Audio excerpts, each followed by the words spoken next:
Okyenhene Osajefo Amoti for repenye a wotoso mienu wodi adesrede ato wo mo wa Akyem Abuakwa enyina ni musa wasrada obi anfa ne mudro ntai wo hene ya na so odi kro ye wo hodo achi na enkabo mu basa ne bema mpuntu a wo mo pre no ebeba so na nchirima nso eho han wo no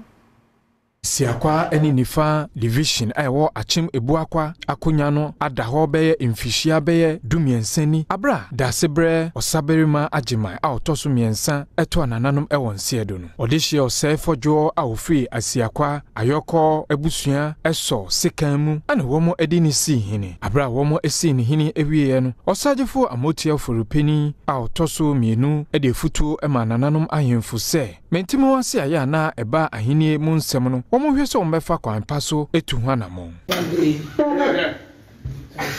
Asiakwa mai ochimai obia se obia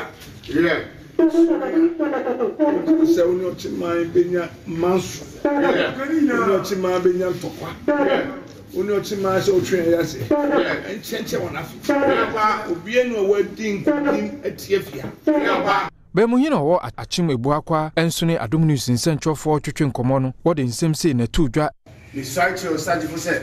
ne fa ochima asembia enkoport ni site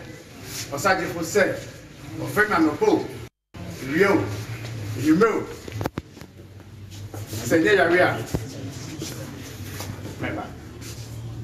mama eto ochima enye ni se openi bi fi mu a yebo bi shem so a ya so ne keke amamre ni amane kwanso se busua no so na doso nanso abusua no so na dipa nyina wo enye obiara kana se meta frache ofra konwa e me yeye se yeye ni defo yansani